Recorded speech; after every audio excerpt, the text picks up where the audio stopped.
Let's talk for a moment about getting closer to God. How many want to get closer to God? Let me see your hands.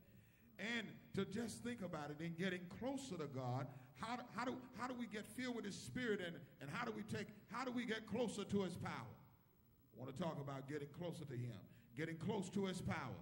You know, the craziest thing I've seen on the internet is that, and I love the internet because I can go and spend 4 hours on that thing and just keep right on getting up. But recently I read an article that described various websites, and one website really got my attention. It's called newprayer.com. It's N-E-W, prayer, P-R-A-Y-E-R.com. When you go home, I want you to pull it up. Because there was a man from Cambridge, Massachusetts. His name is Crandall Stone. They don't laugh because he's well trained. He's an engineer by trade, by profession. And he's a freelance consultant. The man is very well trained. But he comes in and he got some of his friends together, and they put together $20,000 because they felt like if they would come out and if they would develop a radio wave transmitting website, that people would go to the site, and that if you could develop the site, then he said, then you could get a prayer to God, and then you could get a return prayer. Now, this is the craziest thing I've ever heard. So people are going to a website each week. 50,000 people a week are going to this website saying, I can get in touch with God and go to Him in prayer by our website. It's ridiculous. And what he's saying is that he's an engineer now. He consulted with NASA scientists. So that's, you know what NASA is, not going to insult your intelligence. And so they gave him the go ahead, and he settled with his friends because they thought that they could go to a cluster of stars. And they named the site in the stars M13.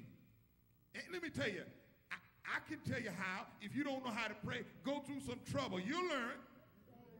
And the other thing is, if you don't know how to get in touch with God, you do like Peter when you start hollering a one-word prayer, help. Have you ever prayed it? Let's try it one time. Help. He knows what you're talking about.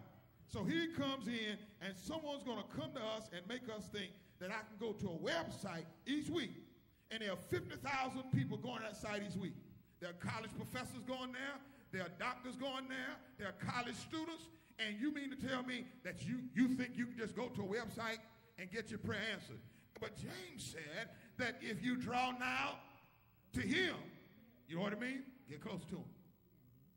Draw now, what He'll do? What is He going to do? He'll get close to you. He already knows what's going on in your life. So you get close to Him.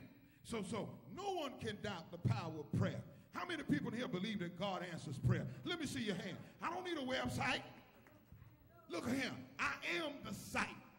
When your body gets sick, you can call on Him. How many know you can call on Him? Have you ever called on Him? You tell me. Don't tell me that, oh, the young people are going astray. No, they said the same thing about my generation. Because we don't understand some things. Young people got everything.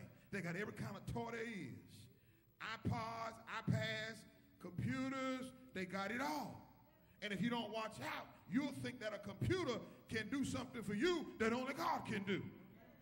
You're talking on a site talking about newprayer.com. Then look at here. If you want to get close to God, then all you got to do is do what? Come on, class. I call you class because that'll help you teach a little bit, you know. Come on, class. You draw near to Him, what's going to happen? That's all it is. You don't have to come with a rabbit's foot. You don't have to sprinkle any Google dust. You don't have to do anything. All you got to do is shut your mouth and get close to Him. Just walking out. God, I want to get close to You today. Matter of fact, it's some of your wives, if you go home tonight and say, darling, I want to get close to you. She's going to say, what? I want to get close to you. That's what the pastor talked about today.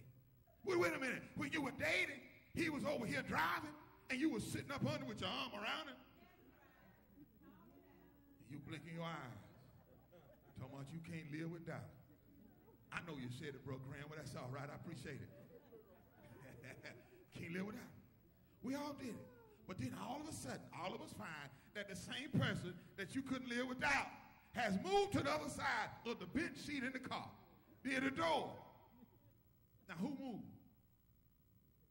I don't know. Depends, but the Lord says, if you come close to me, I wonder what would happen if everybody scooted over this morning. And they said, well, people looking at you, what you doing? I'm getting close some time with him, God will work a miracle in your life. You sit there, cut the TV off, go down to dinner. Now, did you ask you a question? When those old folks fed you out that old black skillet, did they have the cable vision on? Because dinner time was a time what we did what? Come on, help me preach. You had to talk.